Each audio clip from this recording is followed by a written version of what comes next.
আসসালামু আলাইকুম রহমতুল্লাহ। হিন্দুদের কিছু পরামর্শ দিই। অবশ্য আমার এত জ্ঞান নেই বা এত বোধ বুদ্ধিও নেই, অল্প যেটুকানি বুঝি সেটুকুই বলি। কথায় আছে শক্তের ভক্ত নরমের জম। আর অধিকার মানুষ দেয় না, অধিকার জোর করে আদায় করতে হয়। আপনি দেখবেন নরম জায়গা পাইলে সবাই গুতাইতে চায়, কিন্তু শক্ত জায়গায় মানুষ যাইতে চায় না। আর স্বাধীনতা, অধিকার এগুলো কেউ কাউকে কোনো সময় দিয়েছে আপনি বলেন?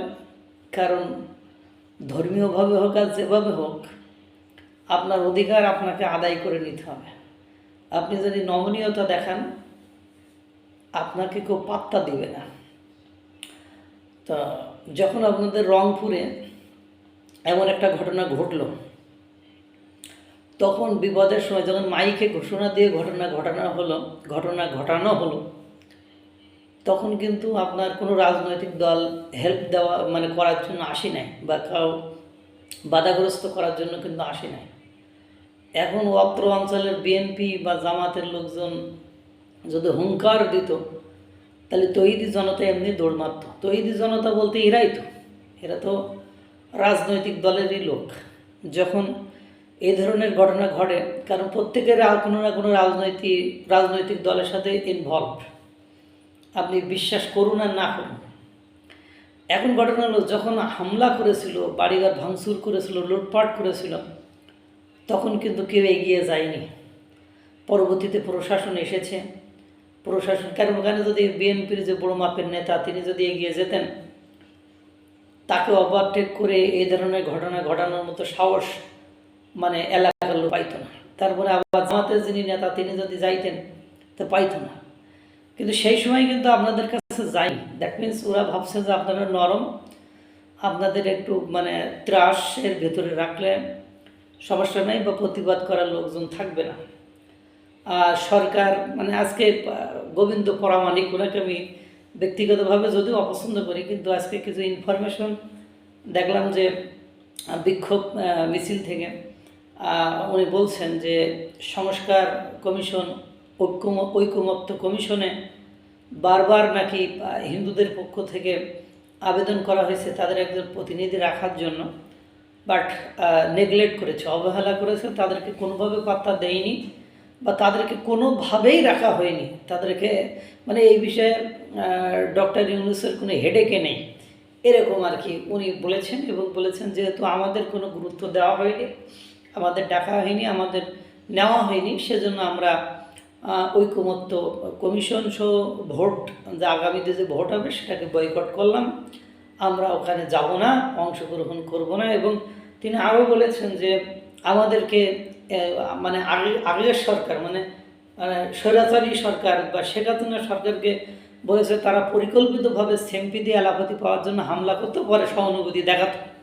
গোবিন্দ পরামানিকের কথা এটা। কিন্তু এই সরকারের এবং এই সরকারের যারা পৃষ্ঠপোষক আছে, বা এই সরকারের যারা এই সরকার সহ বাকি রাজনৈতিক দলগুলো আমাদেরকে দেশদ্রোহী মনে করে, আমাদেরকে রয়ের এজেন্ট মনে করে।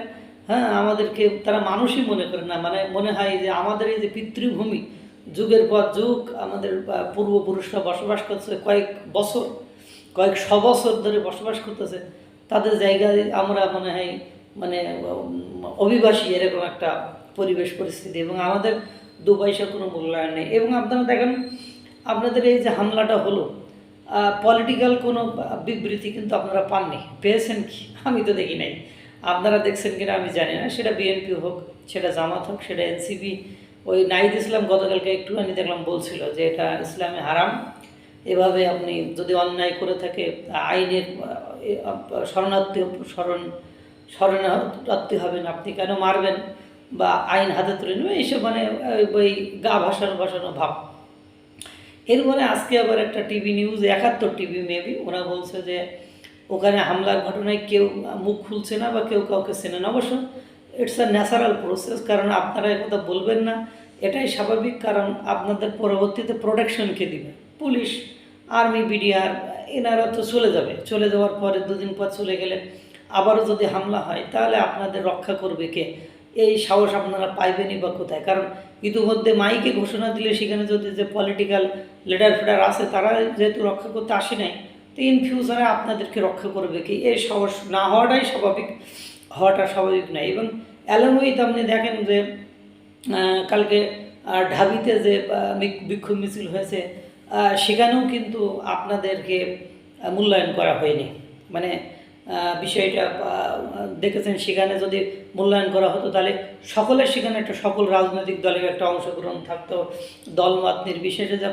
যেমন হাসিনা বা ফ্যাসিবাদ বিরোধী আন্দোলনের সময় বা ফ্যাসিবাদের ডাক পড়লে যখন সকলে একত্রিত হয়ে যায়, সেরকম কিন্তু যে হিন্দুদের উপরে হামলা হলো, অত্যাচার হলো, এটা নিয়ে কিন্তু সকল রাজনৈতিক দল আসেনি। দ্যাট মিনস আপনারা সরকারের থেকেই আপনারা কোনোভাবে আর কি গোবিন্দ পরামানিকের বক্তব্য অনুযায়ী যে আপনারা বঞ্চিত হচ্ছে।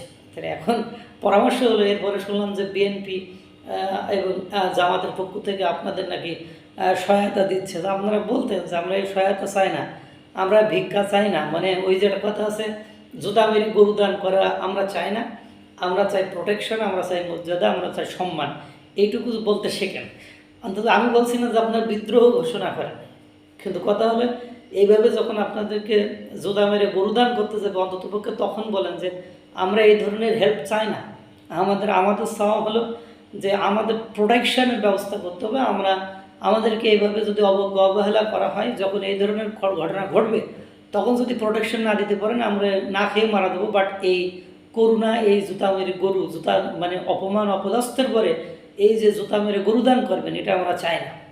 এগুলো অন্ততপক্ষে বলেন, অন্ততপক্ষে পার্সোনালিটি নিয়ে বাঁচেন। মানে একেবারে বোঝেন না বলে কিছুই বোঝেন না এরকম তো নয়।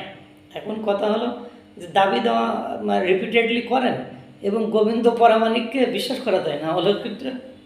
ওলোককে বাদ দিয়ে অন্য কোনো প্রতিনিধি সিলেক্ট করেন, যে হিন্দু মহাকজোট নাকি, তো ওনাকে আই থিঙ্ক ওনাকে বাদ দেওয়া উচিত, বাদ দিয়ে অন্য কাউকে সিলেক্ট করে মানে কাজ করা উচিত। কারণ উনি যে এক সময় উনি যে সেদিন যে বিশাল স্টেজে বিশাল বক্তব্য দিলেন, অথচ তারাও আপনাদেরকে রক্ষা করতে আসেনি। বা ইভেন ইফ আজকে 3 দিনের ঘটনা, তারা একটা মানে ব্রিফিংও করেনি, বা তারা আপনাদের পক্ষে একটা মানে বক্তব্যও দেয়নি। সুতরাং আপনাদের একটু পার্সোনালিটির দিকে নজর রাখতে হবে। এবং মানে পাইলাম আর খাইলাম, জায়গায় বললাম আর শুইলাম, এই মেন্টালিটি থেকে বের হয়ে একটু শক্তপোক্ত হলে, আমি কখনোই কাউকে বলি না যে বিদ্রোহ ঘোষণা করেন, সরকারের বিপক্ষে যান, বাট আপনার যেটুকু মানে হক, আপনার যেটুকু অধিকার, সেটুকু আদায় করতে যতটুকু করার সেটুকু করেন।